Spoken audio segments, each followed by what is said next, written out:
Aerosol में ही आगे चलें तो आपके पास में आपने एक देखा स्मोक, आपने एक देखा डस्ट, और तीसरा आपके पास में आता है दैट इज योर मिस्ट। और अगर मिस्ट की बात करें तो मिस्ट बेसिकली क्या है, मिस्ट आपके पास में यहां पर होती हैं वाटर ड्रॉपलेट्स, वाटर ड्रॉपलेट्स होती हैं। अगर पार्टिकल साइज की बात करी जाए तो जनरली लेस देन 10 माइक्रोन होता है, और आपके पास में इनका लो कंसंट्रेशन डिस्पर्सन यहां पर देखने को मिलता है कि अगर एटमॉस्फेयर में इनका लो कंसंट्रेशन वहां पर डिस्पर्स है, फैला हुआ है, तो आप उसको बोल देते हो that is your mist. Basically ये आपके पास है वाटर ड्रॉपलेट्स जब एयर में सस्पेंशन, बारिश के दिनों में होता है ना कि आपके पास में एटमॉस्फेयर में मॉइस्चर कंटेंट होता है, तो अगर वहां पर वाटर ड्रॉपलेट्स वहां पर सस्पेंशन में है, साइज 10 माइक्रोन से कम है, तो आप उसको बोल देते हो दैट इज योर मिस्ट। आगे चलें आपके पास में तो इसी से मिला जुला एक और वर्ड आता है दैट इज योर फॉग। और अगर फॉग की बात करी जाए तो जब आपके पास में मिस्ट कंसंट्रेशन हाई हो जाए, जब मिस्ट कंसंट्रेशन आपके पास में हाई हो जाए तो उसको आप क्या बोल देते हो, उसको आप बोल देते हो फॉग। आपके पास यहां पर इसके साइज रेंज की बात करें तो 1 माइक्रोन से लेके 40 माइक्रोन का आपको यहां पर रेंज देखने को मिलता है। कहने का मतलब बस इतना सा है कि ये है तो ये भी आपके पास में वाटर ड्रॉपलेट, बट है कैसा, सस्पेंशन में। तो हुआ क्या, ये आपके पास में ये एरोसॉल, तो आप इसको कैटेगरी में डाल देते हो that is your visible aerosol. Visible aerosol है मतलब कहीं ना कहीं विजिबिलिटी को उसने आपके पास में अफेक्ट किया होगा, आपने उसको क्या बोल दिया, फॉग। और फॉग आपको ऐसे भी बहुत सुनने को मिलेगा, आप आगे जाके पढ़ोगे that is your smoke plus fog that is equal to your smog. तो ये चीजें हम देखेंगे। एक हो गया आपके पास में मिस्ट, एक हो गया आपके पास में फॉग, और लास्ट आता है आपके पास में that is your fumes. Aerosol का सबसे last point that is your fumes. Fumes का क्या है, फ्यूम्स आपके पास में सॉलिड नेचर के होते हैं, सॉलिड पार्टिकल्स होते हैं, और ये भी आपके पास में क्या होते हैं, यहां पर सस्पेंशन में होते हैं साथ में ही, बट ये कुछ टाइम के बाद में फ्लोकुलेट होते हैं और वो वहां पर सेटल कर जाते हैं। और अगर पार्टिकल साइज रेंज की बात करो तो 0.03 माइक्रोन से लेके 0.3 माइक्रोन में इनका वहां पर साइज रेंज देखने को मिलता है। बेसिकली अगर तुम बात करो ये फ्यूम पार्टिकल, ये सॉलिड पार्टिकल आते कहां से हैं, तो आपके पास में कंबस्टन, कंडेंसेशन का रिजल्ट होते हैं आपके पास में क्या, दैट इज योर फ्यूम्स की कैटेगरी में। Is it okay? तो ये सारा का सारा किसमें था, ये था आपके पास में एरोसॉल के बारे में। आगे कहां पर चलते हैं, आगे चलते हैं गैसेस के बारे में।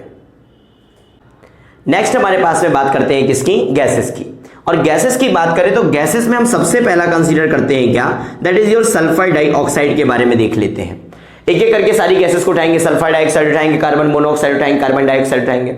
सबसे पहला सल्फर डाइऑक्साइड, और सल्फर डाइऑक्साइड के बारे में अगर हम एक एक पॉइंट की बात करें तो सबसे पहला पॉइंट यहां पर आता है कि इसकी जो काउंटिंग होती है वो मेजर पॉल्यूटेंट की कैटेगरी में यहां पर इसकी काउंटिंग होती है।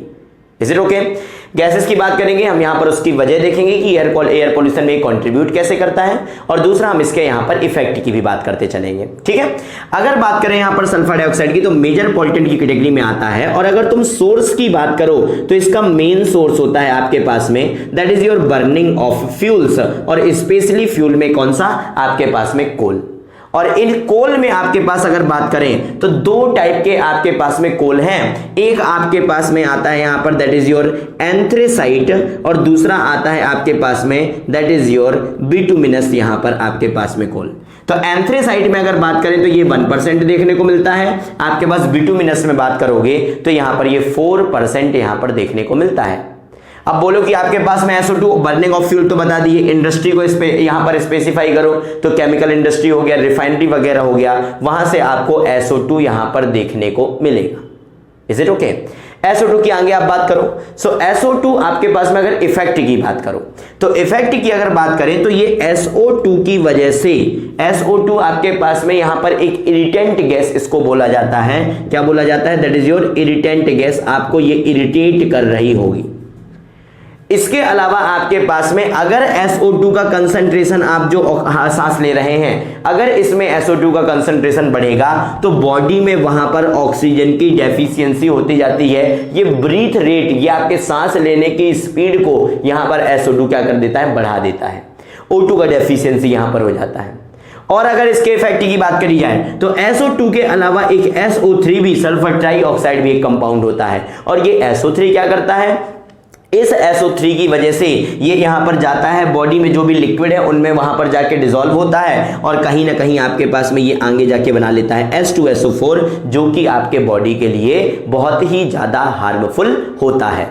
इसके अलावा SO2 की बात करें, सो SO2 आपके पास में फॉग के लिए भी रिस्पॉन्सिबल है। आप जानते हो H2O प्लस SO2 आपके पास में H2SO4 बना लेता है, तो यहां पर ये एसिड रेन के लिए भी जिम्मेदार है, कहीं ना कहीं हमारे लिए ब्रीथिंग प्रॉब्लम क्रिएट कर रहा था। तो एक आपके पास में यहां पर इसका प्रॉब्लम ये हुआ, फॉग हो गया, एसिड रेन हो गया। इसके अलावा आपकी प्रॉपर्टी को भी डैमेज करता है, आपके पास यहां पर बात करें तो प्रॉपर्टी वगैरह को भी डैमेज कर रहा होता है। ये क्या हुआ आपके पास में, that is your sulphur dioxide. First one is major pollutant है, burning of fuels, chemical industry, refinery industry से यहां पर निकलता है।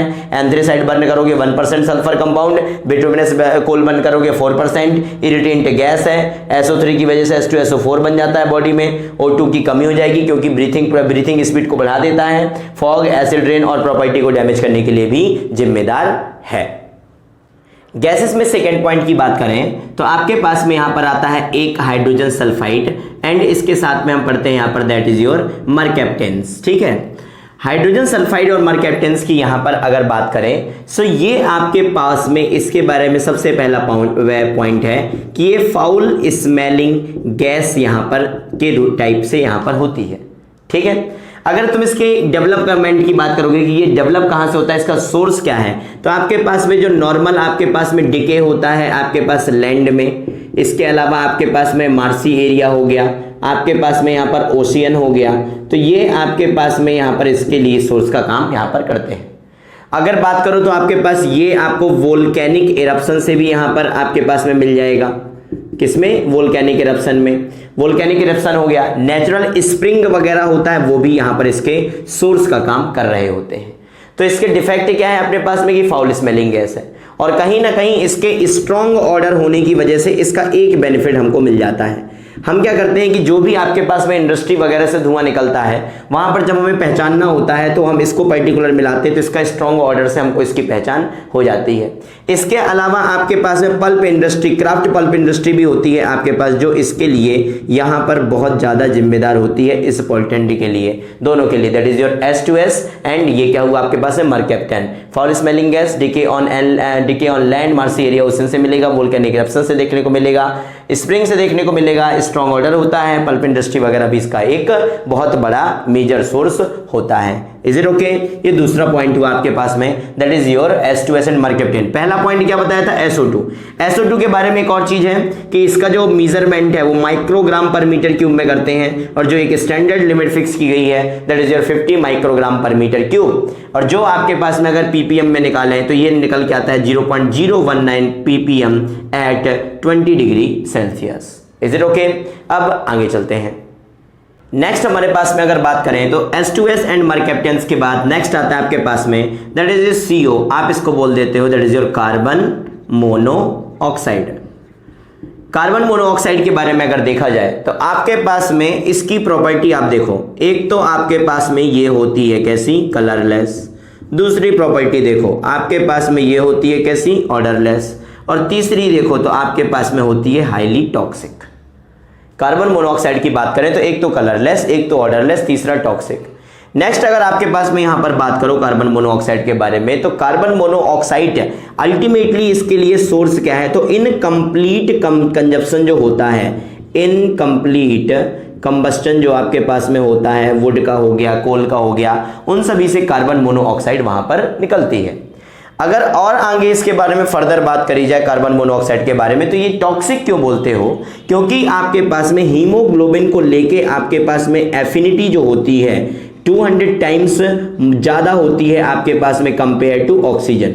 ऑक्सीजन से 200 टाइम्स ज्यादा एफिनिटी होती है हीमोग्लोबिन के लिए, तो ये हीमोग्लोबिन से रिएक्ट करके वहां पर क्या बना लेता है, carboxy haemoglobin. Is it okay? आपके पास अगर बात करें CO के कंसंट्रेशन कम है तो सिर्फ हेडेक वगैरह होता है, ज्यादा दिक्कत नहीं होती। बट अगर पूरे के पूरे हीमोग्लोबिन का 50% वहां पर कार्बोक्सी हीमोग्लोबिन बन गया तो वो वहां पर आपके पास में सीधे सीधे डेथ का खतरा वहां पर होता है, और ऑलमोस्ट वहां पर लोगों की डेथ हो जाती है।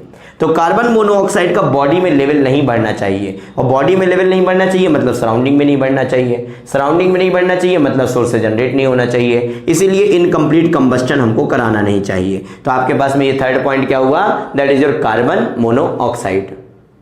कार्बन मोनोऑक्साइड के बाद आता है आपके पास में that is your fourth point, and fourth point is your oxides of nitrogen. अगर बात करें आपके पास में नेक्स्ट पॉइंट क्या है, that is your oxides of nitrogen. Oxides of nitrogen की बात करोगे तो SO2 के बाद में सेकेंड नंबर आता है किसका आपके पास में, नाइट्रोजन के ऑक्साइड का, जो पॉल्यूटेंट का काम कर रहे होंगे। ऑक्साइड्स ऑफ नाइट्रोजन SO2 के बाद में सेकेंड मेजर आपके पास में यहां पर इनको आप बोल सकते हो, that is your second major pollutant की कैटेगरी में आता है क्या, ऑक्साइड्स ऑफ नाइट्रोजन। इसके जो एमिशन है आपके पास में, तो इंडस्ट्रियल एमिशन, इंडस्ट्रीज में आपके पास में जहां पर भी नाइट्रिक ऑक्साइड, वहां पर नाइट्रिक एसिड बन रहा होगा, वहां पर इसका जो एमिशन है वो आपके पास में ज्यादा देखने को मिलता है, ज्यादा नाइट्रोजन के ऑक्साइड वहां पर देखने को मिलते हैं। एक बहुत ही इंपॉर्टेंट चीज इन नाइट्रोजन ऑक्साइड के बारे में, कि नाइट्रोजन के आपके पास में नाइट्रोजन के ऑक्साइड बनते हैं जो वो 7 ऑक्साइड यहां पर बनते हैं। एक है आपके पास में दैट इज योर N2O, एक है आपके पास में NO, एक है आपके पास में NO2, एक है आपके पास में NO3, एक है आपके पास में N2O3, एक है आपके पास में दैट इज योर N2O4, और एक देखने को मिलता है दैट इज योर N2O5। ये 7 कंपाउंड नाइट्रोजन के होते हैं, बट केवल और केवल ये 2 compound that is your nitric acid and nitrogen dioxide आपके पास में एयर पॉल्यूटेंट का काम कर रहे होते हैं। नाइट्रोजन के 7 ऑक्साइड है, सिर्फ 2 एयर पॉल्यूटेंट का काम करेंगे। आप आगे जाके देखोगे तो N2O आपके पास ग्रीन हाउस गैस का काम करती है, as a green house effect को देने में जिम्मेदार होती है। ये क्या है, ऑक्साइड्स ऑफ नाइट्रोजन।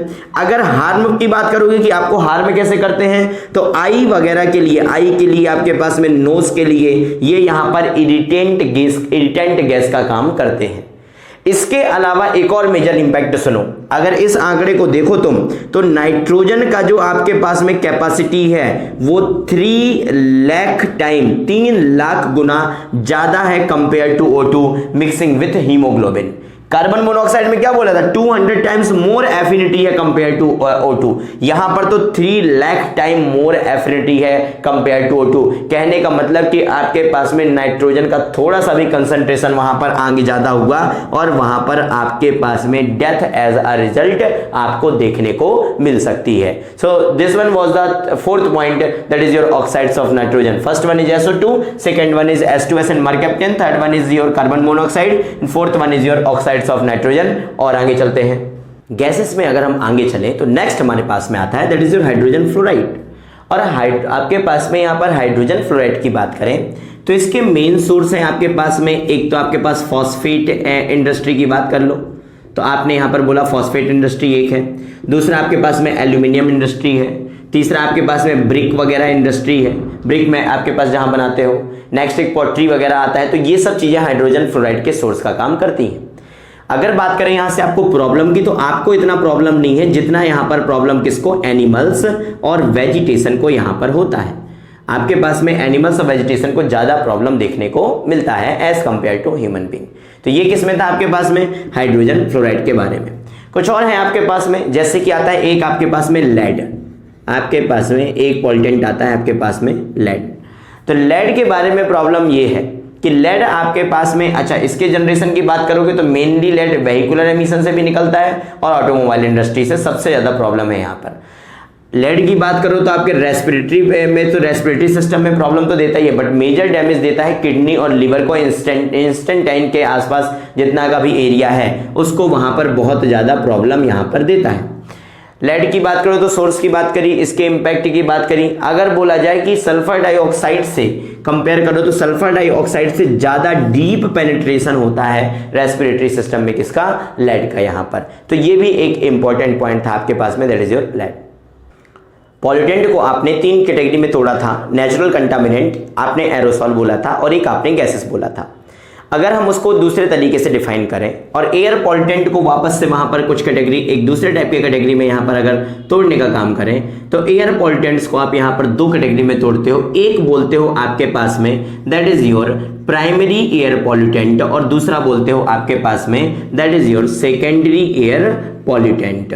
तो एक आया आपके पास में क्या, that is your primary air pollutant. अब प्राइमरी एयर पॉल्यूटेंट में बात कर लेते हैं। अब वहां पर तो नॉर्मल आपने सोर्स के ऊपर डिपेंड कर दिया था कि नेचुरली हुआ तो नेचुरल सस्पेंशन में, तो एरोसोल और कुछ एरोसोल और कुछ आपके पास में गैसेस वगैरह को बोल दिया। जब यहां पर बात करोगे पॉल्यूटेंट की, तो यहां पर डेफिनेशन थोड़ा सा चेंज है, क्लासिफिकेशन थोड़ा सा चेंज है। और यहां पर जो चेंज है वो क्या कहता है कि आप प्राइमरी एयर पॉल्यूटेंट किसको बोलते हो, कि कोई भी एक इंडिविजुअल मैटर है वो वहां पर एयर में आता है और उसको पॉल्यूट करता है। कहने का मतलब डायरेक्टली जिस सोर्स से वहां पर वो एमिट हुआ होगा, डायरेक्टली सोर्स से आने के बाद में अगर वहां पर आसपास के एयर को पॉल्यूट करता है तो उसको आप बोल देते हो प्राइमरी एयर पॉल्यूटेंट। यहीं पर अगर हम बात करते हैं सेकेंडरी एयर पॉल्यूटेंट की, तो सेकेंडरी एयर पॉल्यूटेंट क्या होता है कि जब दो प्राइमरी पॉल्यूटेंट आपस में रिएक्ट करके कोई नया कंपाउंड बना रहे हो जो कि एयर को वहां पर पॉल्यूट कर रहा हो, तो उसको आप बोल देते हैं that is your secondary air pollutant. Is it okay? Primary air pollutant क्या बोला कि डायरेक्टली सोर्स से आके एमिट हो रहा, डायरेक्टली सोर्स से एमिट हो रहा हो और जाके पॉल्यूट कर दे, तो आपने इसको बोल दिया प्राइमरी एयर पॉल्यूटेंट। बहुत इंपॉर्टेंट पॉइंट है ये, इंपॉर्टेंट पॉइंट इसलिए क्योंकि फ्रीक्वेंटली क्वेश्चन यहां से पूछे जाते हैं। और प्राइमरी एयर पॉल्यूटेंट की बात करें तो आपके पास में एग्जांपल देखो इसका, तो एक एग्जांपल आ जाता है दैट इज योर फाइनर पार्टिकल, एक आ जाता है आपके पास में that is your courser particle. अब फाइनर पार्टिकल और कोर्सर पार्टिकल के बीच में डिफरेंस करना है तो सिंपल सी चीज है कि अगर डायमीटर आपके पास में लेस देन 100 माइक्रोन तो आप बोल देते हो दैट इज योर फाइनर, और अगर ग्रेटर देन 100 माइक्रोन तो आप यहां पर बोल देते हो दैट इज योर आपके पास में कोर्सर पार्टिकल। दोनों किस कैटेगरी में आए? प्राइमरी एयर पॉल्यूटेंट में। आगे चलो, आगे आपके पास में पॉल्यूटेंट कौन से आ जाते हैं? आप बोलते हो ऑक्साइड्स ऑफ सल्फर, आपके पास में यहां पर एक ये हो गया। इसके अलावा आप बोल देते हो that is your oxides of nitrogen, but कौन से? केवल दो, नाइट्रिक ऑक्साइड और nitrogen dioxide, that is NO and NO2। Oxides of nitrogen हो गए, ऑक्साइड्स ऑफ सल्फर हो गए। आपके पास में यहां पर और एग्जांपल हो जाते हैं that is your halogen compound. ये सब इंडिविजुअली वहां पर जाके अफेक्ट कर रहे होंगे। हैलोजन कंपाउंड है, एक आपके पास में आ गया that is your radio active compound, तो आपने एक रेडियो एक्टिव कंपाउंड बोल दिया। इसके अलावा आप बात करो तो हैलोजन हो गया, रेडियो एक्टिव हो गया, ऑर्गेनिक कंपाउंड भी आप यहां पर इस कैटेगरी में डाल देते हो। सो ये हो गए आपके पास में प्राइमरी एयर पॉल्यूटेंट के कुछ example. Is it okay? First one is फाइनर particle, second one is courser particle, based on the diameter you है आपने इसको डिफरेंशिएट किया है। Oxides of sulphur, oxides of nitrogen, halogen compound, radio active compound, organic compound. यहां पर इनके options को अच्छे तरीके से रट लीजिए। ओके, दूसरा आता है आपके पास में that is your secondary air pollutant. तो सेकेंडरी एयर पॉल्यूटेंट की अब बात करते हैं। देखो, जब इंडिविजुअल था तो प्राइमरी, अब यहां पर चाहे तो दो प्राइमरी एयर पॉल्यूटेंट आके आपके उसमें रिएक्ट कर ले। दो प्राइमरी को रिएक्ट नहीं करवाना तो कोई भी एक प्राइमरी एटमॉस्फेयर में जाके किसी चीज से, मतलब एटमॉस्फेयर में टेम्परेचर, प्रेशर और पानी, इन तीनों में से किसी एक चीज से वहां पर रिएक्ट करके कुछ ऐसा कंपाउंड बना ले तो आप उसको बोल देते हो that is your secondary air pollutant. और सेकेंडरी एयर पॉल्यूटेंट के अगर तुम एग्जांपल देखो तो सबसे पहला आ गया आपके पास में एक तो ओजोन, एक दूसरा आपके पास में आ जाता है दैट इज योर स्मॉग, या फिर आप डायरेक्टली इसको बोल देते हो that is your photochemical smog. दूसरा एग्जांपल आपके पास में ये रहा, फोटोकेमिकल स्मॉग। एक आपके पास में एग्जांपल होता है इसका that is your formaldehyde. Formaldehyde आपके पास में एक एग्जांपल यहां पर होता है। इसके अलावा बात करो आपके पास में तो इसके अलावा अगर बोलो तो H2SO4, एसिड मिस्ट वगैरह का जो फॉर्मेशन होता है तुम इसको बोल देते हो that is your secondary air pollutant. इसके अलावा आपके पास में एक बहुत ज्यादा क्वेश्चन पूछा गया इसके ऊपर that is your PAN, and PAN का फुल फॉर्म होता है आपके पास में that is your peroxy acetyl nitrate. आपके पास में यहां पर एक पेन आपके पास एग्जांपल देखने को मिलता है। तो सेकेंडरी एयर पॉल्यूटेंट की एग्जांपल याद रखिए, प्राइमरी एयर पॉल्यूटेंट की एग्जांपल याद रखिए, दोनों को बाय डेफिनेशन कैसे अलग किया है वहां पर इस चीज पर भी थोड़ा सा ध्यान दीजिए। और अब बात करते हैं कि ये एयर पॉल्यूटेंट को डिस्कस कर लिया, इस एयर पॉल्यूशन की वजह से मेनली कौन कौन से हमें इफेक्ट देखने को मिल रहे हैं। तो एक हम यहां पर डिस्कस करेंगे स्मोक के बारे में, एक हम डिस्कस करेंगे यहां पर एसिड रेन के बारे में, एक हम यहां पर डिस्कस करेंगे that is your global warming के बारे में, और एक आपके पास में यहां पर डिस्कस करेंगे किसके, that is your ozone hole के बारे में, और कुछ माइनर टॉपिक अगर होंगे तो उसको इंक्लूड करेंगे। क्वेश्चन फ्रीक्वेंटली यहां पर इनसे पूछे जाते हैं, इसीलिए इनको यहां पर डिस्कस करना जरूरी बनता है। तो यहां तक क्या क्लियर है आपको? यहां तक क्लियर है प्राइमरी एयर पॉल्यूटेंट, दूसरा आपको सेकेंडरी एयर पॉल्यूटेंट। आगे चलते हैं और एक पॉइंट को उठाते हैं, दैट इज योर स्मॉग। तो अब बात करिए किसकी? That is your smog. तो देखो स्मॉग बोला है, थोड़ा तो तुम्हें भी समझ में आता है कि स्मॉग आपके पास में और कुछ नहीं, अगर अलग अलग कर दो तो लिखा हुआ है क्या? That is your smoke plus fog. आपने क्या बोल दिया? That is your smog. आपके पास में चिमनी से निकला हुआ धुआं एटमॉस्फेयर में जाता है। फॉग आपने बोला जब मिस्ट कंसंट्रेशन ज्यादा होता था, मिस्ट कंसंट्रेशन आपके पास में वाटर ड्रॉपलेट्स होता था। तो जब धुआं निकलता है एटमॉस्फेयर में जाता है, वाटर ड्रॉपलेट के साथ रिएक्ट करता है, स्मोक प्लस फॉग स्मॉग बना लेता है। यही कहानी थी आपके पास में इसकी। अब स्मॉग की बात करें, स्मॉग की अगर बात करें तो ये आपके पास में आप इसको दो कैटेगरी में तोड़ते हो। एक तो आपके पास में होता है क्या? That is your photochemical smog, और दूसरा आपके पास में होता है that is your coal induced smog. दो चीजें हैं, एक है आपके पास में फोटोकेमिकल स्मॉग, एक है आपके पास में कोल इंड्यूस्ड। इनको एक एक करके और उठा के देख लेते हैं। अगर बात करें आपके पास में इस फोटोकेमिकल स्मॉग की, तो इसमें क्या कहानी है कि आपके पास होते हैं क्या? कुछ होते हैं हाइड्रोकार्बन्स, ठीक है। आपके पास में ये कुछ हाइड्रोकार्बन्स, आपके पास में ये कुछ यहां पर क्या है? दैट इज योर हाइड्रोकार्बन है। ये हाइड्रोकार्बन आपके पास में आगे जाके रिएक्ट करते हैं। किससे रिएक्ट कर लेते हैं? ये रिएक्ट करते हैं आपके पास में सनलाइट प्रेजेंस जो होती है, उस सनलाइट के प्रेजेंस में ये रिएक्ट करते हैं। मैंने बोला कि ये फोटोकेमिकल स्मोक क्या है, तो आपने बोला सर ये हाइड्रोकार्बन, साथ में यहां पर कुछ नाइट्रोजन के ऑक्साइड देखने को मिलते हैं, नाइट्रोजन ऑक्साइड, प्लस यहां पर तुमने किया क्या? That is your sunlight. और इन तीनों की मदद से जब यहां पर जो भी स्मॉग क्रिएट होता है तुम उसको बोल देते हो that is your photochemical smog. और ये रिएक्ट करके अल्टीमेटली बनाता क्या है? ये बनाता है आपके पास में PAN, that is your peroxy acetyl nitrate. Is it okay? तो ऐसा नहीं कि सिर्फ यहां पर पेरोक्सी एसिटिल नाइट्रेट होगा, इस PAN के कंपोजिशन में आपको ओजोन भी देखने को मिलेगा, आपको यहां पर हाइड्रोकार्बन भी देखने को मिलेगा, नाइट्रोजन कंपाउंड भी देखने को मिलेगा। कुछ इस तरीके से ये देखने को आपको मिलता है। हुआ क्या कि इन हाइड्रोकार्बन ने नाइट्रोजन के ऑक्सीडेंट के साथ में सनलाइट के प्रेजेंस में बना लिया that is your peroxy acetyl nitrate, that is ozone हो गया आपके पास में नाइट्रोजन ऑक्साइड्स हो गए, हाइड्रोकार्बन इसके मेन कंपाउंड यहां पर होते हैं, ठीक है। दूसरा आपके पास में गए कोल इंड्यूस्ड, और अगर यहां पर आपके पास में कोल इंड्यूस्ड स्मोक की बात करें तो सिंपल सी बात है कि कोल वगैरह का बर्निंग जहां पर हो रहा होगा उससे जो स्मोक निकला उसने जाके फॉग से रिएक्ट किया और बना लिया स्मोक, तो आपने उसको बोल दिया that is your coal induced smoke. और आगे डिस्कस करें, आपके पास में एक नई कैटेगरी आजकल निकल के आ रही है जिसको आप बोलते हो क्या? That is your modern smog, या फिर आप इसको नाम दे देते हो that is your traffic smog. और ये और कुछ नहीं, जो आपके पास में वेहिकुलर एमिशन होता है, इस वेहिकुलर एमिशन से आपके पास में जो भी धुआं निकलता है, जो भी स्मॉग निकलता है, ये एटमॉस्फेयर में जाता है, फॉग के साथ रिएक्ट करता है और बना लेता है वेहिकुलर एमिशन या ट्रैफिक स्मॉग, जो आजकल आपको ज्यादा देखने को मिलता है मेजर सिटीज में। दिल्ली वगैरह में हर विंटर में इसका प्रॉब्लम जरूर आता है। सो ये आपके पास में सबसे पहला डिस्कशन था स्मॉग। इंपॉर्टेंट क्या है? So that is smoke plus fog. दो टाइप का होता है, photochemical plus coal induced. Coal induced is not important but photochemical is important. Combination आपके पास में क्या होता है, बनता कैसे, इसको वहां पर ध्यान रखिए। और अब दूसरे पॉइंट की तरफ हम जाएंगे जो कि है आपके पास में that is your acid rain. Troposphere में अगर रिसेंट चेंजेस की बात करें तो सबसे ज्यादा इंपॉर्टेंट पॉइंट है एसिड रेन, और आजकल मेजर कंसर्न यहां पर बना हुआ है हमारे देश इंडिया में भी, भारत में भी यहां पर बहुत जगह पर एसिड रेन की प्रॉब्लम आने लगी है। अगर यहां पर देखें कि एसिड रेन बेसिकली क्या है, तो सिंपल सा फिनोमेना बिल्कुल आसानी से समझा जा सकता है।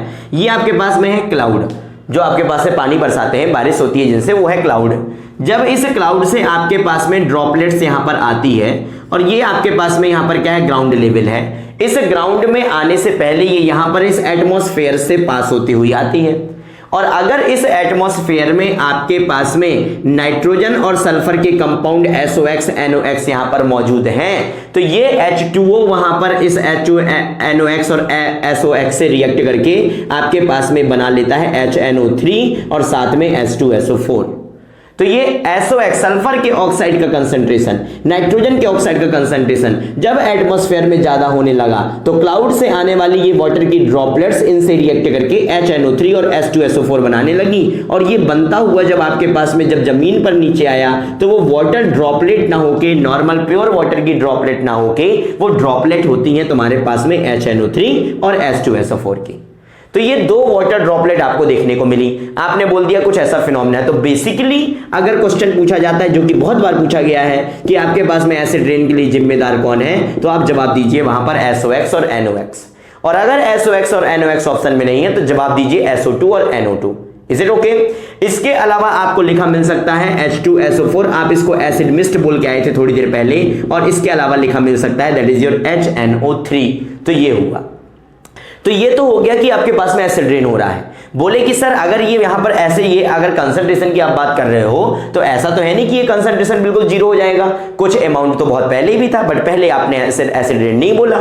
तो हाँ, एसिड रेन की अगर बात करो तो इसके लिए आपने एक पीएच डिसाइड किया हुआ है। आप ऐसा नहीं बोलते कि अगर आने वाले पानी का पीएच आपके पास 7 है, कभी नहीं होगा, कुछ ना कुछ एसिडिटी तो होगी। तो आपने यहां पर एक मानक डिसाइड किया हुआ है कि अगर पीएच का वैल्यू 5.6 से नीचे गया तब जाके आप इसको कैसी कैटेगरी में डालोगे, एसिड रेन की कैटेगरी में डालोगे। कहने का मतलब जिसकी आप यहां पर प्योर रेन की बात करते हो ना, ये प्योर रेन भी आपके पास में स्लाइटली एसिडिक नेचर की होती है। तो आपके पास में पीएच आपके पास अगर 5.6 से नीचे है तो आप उसको नाम देते हो कि हाँ यहां पर ये एसिड रेन आप इसको कैटेगराइज करोगे। Is it okay? अगर बात करें यहां पर एसिड रेन की इफेक्ट की कि मेजरली यहां पर इफेक्ट क्या हो, तो ये डिपेंड करता है कि एसिड रेन जो हो रही है वो किस अमाउंट में हो रही है, कितना डिपॉजिट वहां पर इसका नीचे यहां पर गिर रहा है। सबसे पहले अगर बात करो इसके इफेक्ट की तो यहां पर वेजिटेशन को अच्छा खासा इफेक्ट पड़ता है। वेजिटेशन मतलब बात करें प्लांट वगैरह की, तो प्लांट वगैरह की लीफ वगैरह में प्रॉब्लम क्रिएट होती है इस एसिड रेन की वजह से। एसिड वगैरह जाएगा वहां पर वो उसको डैमेज करेगा। दूसरा अगर बात करें सो सेकेंड पॉइंट आपके पास में इंपॉर्टेंट है किसको लेके, सॉइल को लेके। अब सॉइल के साथ क्या होता है, देखो सॉइल के साथ 2-3 फिनोमेना है आपके पास में। ये क्या है, मान लो कि आपके पास में सॉइल, तो जब यहां पर ये एसिड रेन होती है, इस एसिड रेन की वजह से जो पोटेशियम यहां पर इसके लिए एक न्यूट्रिएंट का काम करता है वो लीच आउट हो जाता है, वो उस सॉइल को छोड़ के नीचे चला जाता है। दूसरा कि आपके पास में यहां पर इस सॉइल में जिंक का एक्युमुलेशन चालू हो जाता है। किसका एक्युमुलेशन? जिंक का एक्युमुलेशन चालू हो जाता है। अब इस जिंक के एक्युमुलेशन की वजह से क्या क्या हुआ, इस जिंक के एक्युमुलेशन की वजह से इसकी फर्टिलिटी तो कमजोर हुई, साथ में यहां पर जो आपके पास में माइक्रोब्स थे, माइक्रोब्स ना बोल के आपको बोलना चाहिए दैट इज योर अर्थवॉर्म, जिनको आप बोलते हो यहां पर क्या, that is your farmer friend जो बोलते हो, इनके लिए भी एक होमोजीनियस एनवायरनमेंट नहीं रहता, ये एसिडिक नेचर में जिंदा नहीं रह पाते, एसिडिक एनवायरनमेंट में सरवाइव नहीं कर पाते। तो अर्थवॉर्म आपके पास सरवाइव नहीं कर पाया, ऑलरेडी पोटेशियम न्यूट्रिएंट नीचे जा चुका था, अल्टीमेटली फर्टिलिटी को कम कर रहा होगा, आपके पास में यहां पर सॉइल की पावर को कम कर रहा होगा, कहीं ना कहीं फसलों पर इंपैक्ट, फसलों का जो यील्ड होगा उस पर इंपैक्ट देखने को मिलेगा। तो बात आती है कि सर क्या आप ये बताओ क्या इसका यहां पर एक कुछ सॉल्यूशन है, कि बोले एसिड रेन का सॉल्यूशन है, तो बोले एनवायरमेंट इंजीनियरिंग शुरुआत में पढ़े थे, और जब शुरुआत में पढ़े थे तो पता चला था कि कुछ एल्कलाइन एजेंट होते हैं, अगर इस एसिड को एल्कलाइन से वहां पर न्यूट्रलाइज करवाने की कोशिश की जाए, कहने का मतलब कुछ आप लाइम वगैरह वहां पर डाल दो, तो लाइम वगैरह अगर यहां पर डालो तो हम बोल सकते हैं कि हाँ लाइम एक यहां पर इसका एक रेमेडी हो सकता है, इसका एक सॉल्यूशन हो सकता है। बट अगेन वही क्वेश्चन कि नाम है इसका एसिड रेन, और रेन कहो तो मतलब बारिश शुद्ध हिंदी में, और बारिश आपको बता के तो होगी नहीं कि हम यहां पर आज 4 किलोमीटर स्क्वायर के एरिया में हो जाएंगे, बादल आपसे आके बात करेगा बोलेगा 10 किलोमीटर एरिया में जाके बरस जाएंगे, तो ऐसा तो है नहीं। तो आपके पास में क्योंकि एरिया फिक्स नहीं है, और मैं कहता हूं चलो आपको एरिया पता चल भी गया तो एरिया कोई छोटा सा तो होगा नहीं कि आपके पास में किसी चौराहे बस में जाके बारिश हुई, आप जाके लाइम उसको डाल के आ गए, तो आपके पास में वो एरिया भी बहुत ज्यादा अनलिमिटेड होगा, साथ में अनसर्टेन भी होगा, इसीलिए ये उपाय जो है इसको आप यहां पर परफॉर्म नहीं कर सकते, आपके लिए कहीं ना कहीं अनइकोनॉमिकल वहां पर हो जाएगा। तो एसिड रेन के बारे में कहानी इतनी थी। बोला जाए क्वेश्चन क्या पूछा जाए, इंपॉर्टेंट क्या है, तो वो देख लो, SOX NOX इंपॉर्टेंट है, H2SO4 HNO3 आप यहां पर कंपाउंड याद रखिए, 5.6 से नीचे pH होता है तो एसिड रेन की कैटेगरी में डालिए। आपको जो इफेक्ट की बात करें तो वेजिटेशन नहीं पूछा जाता, बट सॉइल में जिंक का एक्यूमुलेशन, पोटेशियम का लीच आउट हो जाना, अर्थवर्म का वहां पर डिस्ट्रॉय हो जाना, डेनको या यहां पर आपके पास में ये खत्म हो जाना, और रेमेडी हो गया इसका लाइम। ये इंपॉर्टेंट था आपके पास किसमें, एसिड रेन में। और नेक्स्ट आपके पास में आगे चलते हैं, that is your global warming.